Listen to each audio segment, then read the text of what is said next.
트이지 않은 평평한 땅에는 그 어떤 기둥을 갖다 놔도 균형을 잘 맞춰 세워본들 무너집니다. 건들면 끝나는 거예요. 그래서 우리는 더 패여야 합니다. 정말 저 밑바닥을 본다 한들 다시 올라오면 그만이다 라는 마음으로 선택을 하고 그냥 나아가야 해요.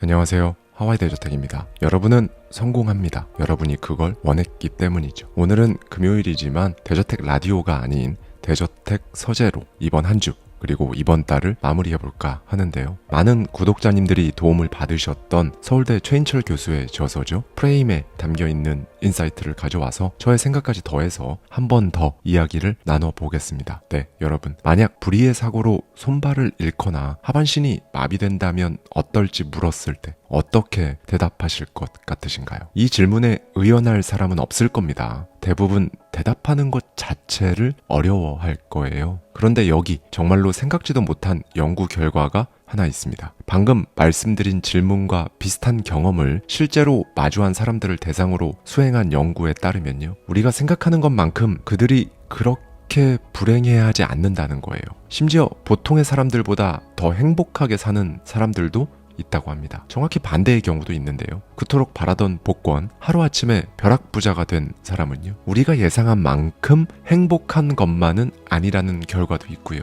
네, 행복과 불행, 그 예측이 통상 생각하는 방향과 좀 다른 이유가 다 있습니다. 저자는 그 이유가 인간이 가지고 있는 적응 능력 때문이라고 말하는데요. 네, 여러분, 사람은요, 진짜 그 어떤 상황이든 우리가 생각하는 것보다 더 빠른 속도로 그 상태에 적응한다고 합니다. 마치 어두운 극장에 들어가면 처음엔 눈앞이 깜깜해서 아무것도 안 보이지만 몇 초만 지나면 주변이 눈에 들어오기 시작하는 것과 같은 원리인 거죠. 이렇게 엄청나게 빠른 적응력을 지닌 우리의 본능 때문에 우리는 성공을 원하고 부자가 되길 바라는 거라고 저자는 말합니다. 그리고 또 우리는 어떤 상태에 쉽게 적응하는 만큼 또 다른 변화를 갈망하고요. 그리고 이 변화에 더없이 예민하죠. 자, 상황 A와 B가 있습니다. 상황 A에서 여러분은 100만 원의 수입이 생겼다고 가정해 볼게요. 여기서 두 가지 옵션 중 하나를 더 선택할 수 있습니다. 1. 추가로 50만 원을 확실히 더 받을 수 있다.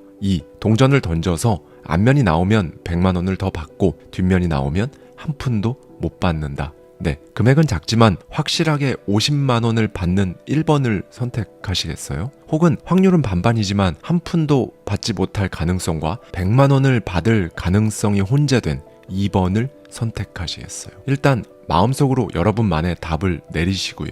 일단 상황 B를 보시죠. 상황 B, 현재 여러분은 200만 원의 수입이 생겼습니다. 아까와 동일하게 두 가지 옵션 중 하나를 더 선택할 수 있어요. 1. 무조건 50만 원을 내놓아야 한다. 2. 동전을 던져서 앞면이 나오면 100만 원을 내놓고 뒷면이 나오면 한 푼도 내지 않아도 된다. 네, 여러분. 이런 상황에선 어느 쪽 옵션을 선택하시겠어요? 제 예상에 여러분은 상황 A에서는 모험을 하지 않고 추가로 50만 원을 확실히 더 받는 옵션 1을 선택할 가능성이 큽니다. 당연히 예외도 존재하지만 깊이 생각할 시간을 주지 않고 고르라고 하면 대부분은 확실히 50만 원을 받는 방향을 선택하거든요. 그리고 상황 B에선 다소 유동적이긴 하지만 동전을 던져서 모험을 단행하는 옵션 2를 선택할 가능성이 큽니다. 그냥 밑도 끝도 없이 무조건 50만 원을 내놓는 건 어딘가 모르게 억울하잖아요.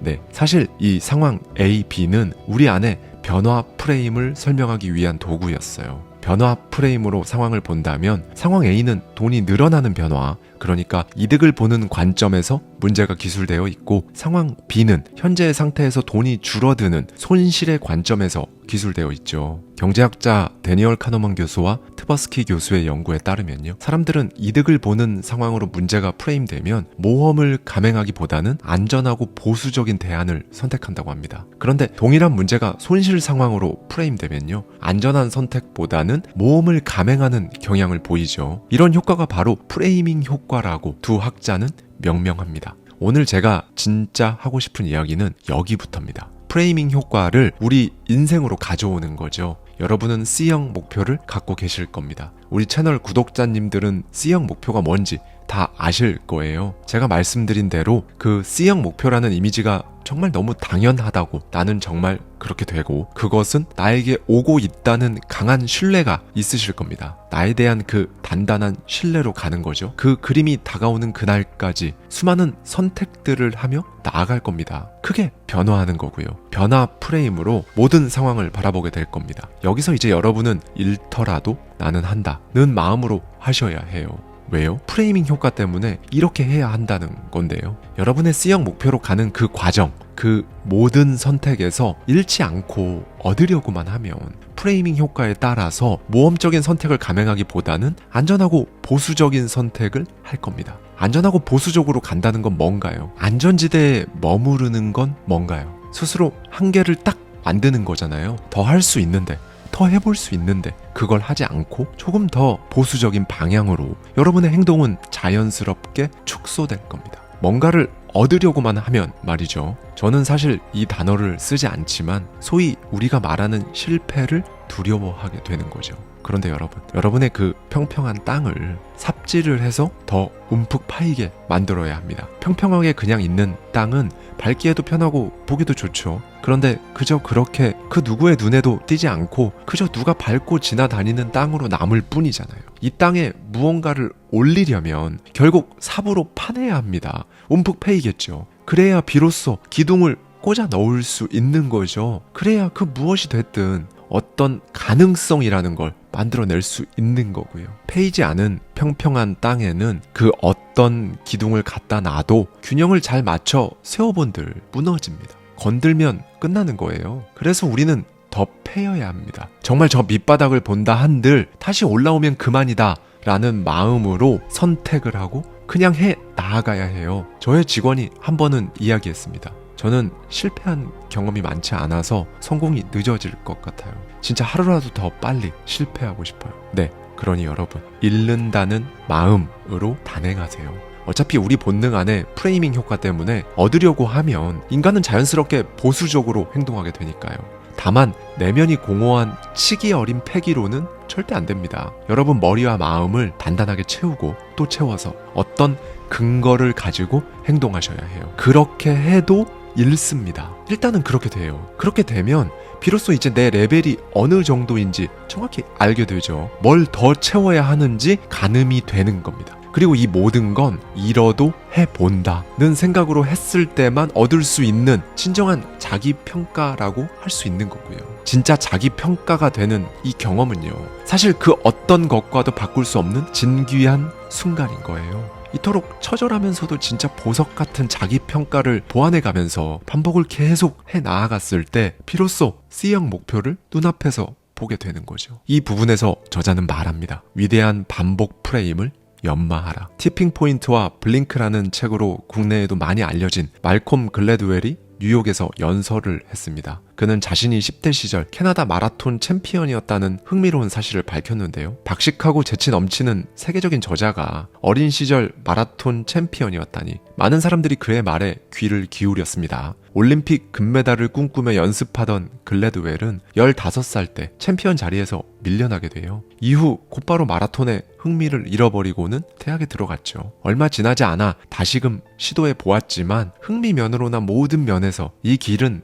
더 이상 자신의 길이 아니라는 걸 알게 되었다고 합니다. 그는 여기서 조사를 한번 해봤어요. 과연 자기랑 함께 캐나다 마라토너 순위를 주름잡던 13세 시절 아이들이 어떤 인생을 살고 있나 궁금해진 거죠. 네, 13세 때 캐나다 전국 순위 15위 안에 들었던 소년들을 대상으로 그들이 24세 나이가 되었을 때 랭킹을 살펴봤습니다. 그 결과는 충격적이었어요. 13세 때 전국 15위 순위권을 유지하던 아이 중 단 한 명만이 그 명성을 유지하고 있었고 나머지 14명은 각자 다른 길을 찾아간 거죠. 더 충격적인 건 이겁니다. 24세 캐나다 전국 랭킹 1위인 선수가 바로 13세 시절에 글래드웰을 비롯한 엘리트 선수들로부터 조롱받던 소위 실력이 형편없던 그 아이였던 거죠. 네, 글래드웰을 비롯한 여러 심리학자들은 이런 결론을 냈습니다. 성인이 되어 성취한다는 것은 그 어떤 영역이든 중단 없는 노력에 의해 이루어진다. 중단 없는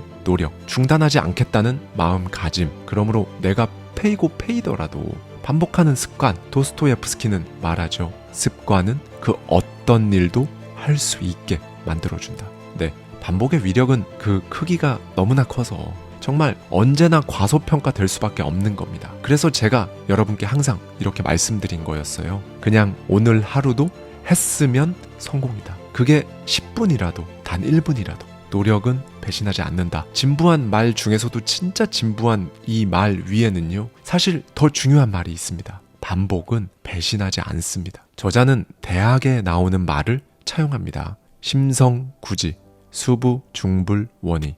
마음으로 간절히 원하고 반복하면 비록 적중하지는 못하더라도 크게 벗어나지는 않는다라는 의미인데요. 이런 마음먹기는요, 당연히 단순한 건 아니에요. 단 한 번의 결심으로 확 바뀌기도 쉽지 않고요. 움푹 패여도 해본다는 것, 정말 작게라도 계속 반복한다는 것, 이걸 알고 한번 해보자, 이게 아니라요, 그냥 이 생각 자체가 습관으로 자리 잡을 때까지 리프레이밍 과정을 반복해야 합니다. 할 수 있다면 써서라도 중얼거리면서, 아니면 속마음으로 계속 여러분이라는 사람 자체를 이 생각 자체로 만드셔야 해요. 그때 이제 새로운 프레임을 습득할 수 있는 거고요. 네, 여러분, 마지막으로 전하고 싶은 저자의 말이 있습니다. 인생의 부사를 최소화하세요. 저자에 따르면 부사나 형용사를 남발하면 문장도 인생도 생명력을 잃는다고 합니다. 스티븐 킹의 조언은 단호하죠. 지옥으로 가는 길은 부사로 포장되어 있다. 자신감이 없을수록 부사와 형용사를 쓰게 됩니다. 사람은 불안할수록 수식어를 가져와요. 이제부턴 여러분의 생각을 단순하고 명료하게 글로 남겨보는 겁니다. 불안하기 때문에 주렁주렁 매달아둔 플랜 B, 플랜 C가 있으신가요? 그 액세서리들 줄여보세요. 하나씩 직접 헤쳐나아가는 삶과 불필요한 장식물이 즐비한 삶은 함께 갈 수가 없어요. 저자는 매일 아침 거울 앞에 서서 내 삶에서 줄여야 할 인생의 각종 부사들을 점검하라고 강조하는데요. 그러면서 인생의 대표적인 부사 2가지를 꼽습니다. 남에게 보이기 위한 소유물, 타인의 시선. 이 2가지는 적정선을 넘게 되면 무조건 득보다 독이 되는 것들이라고 저자는 강조합니다. 스티브 잡스도 매일 아침 거울 앞에 서서 진심으로 스스로에게 물었다고 하죠. 오늘이 인생의 마지막 날이면 오늘 하려는 그 일, 그거 진정 내가 하고 싶은 일인가? 네, 그는 누구보다도 인생의 부사를 버리고 간결하게 살고 싶어 했죠. 이 과정이 그를 정말로 생명력 넘치는 인물로 만들었음은 물론이고요. 오늘은 저자의 마지막 말로 영상을 마치겠습니다. 내가 진정으로 원하는 것을 아는 것, 그것이 우리의 영혼을 살아있게 한다. 부사를 줄이는 작업이란 바로 그런 일이다. 작가의 프레임으로 인생을 바라보면 삶의 매 순간이 문장이다. 문장이 살아있어야 당신이란 작품에 생명력이 깃든다. 그렇다. 삶에서 가장 중요한 건 부사가 아니다. 당신이라는 주어다. 감사합니다. 지금까지 하와이 데저텍이었습니다.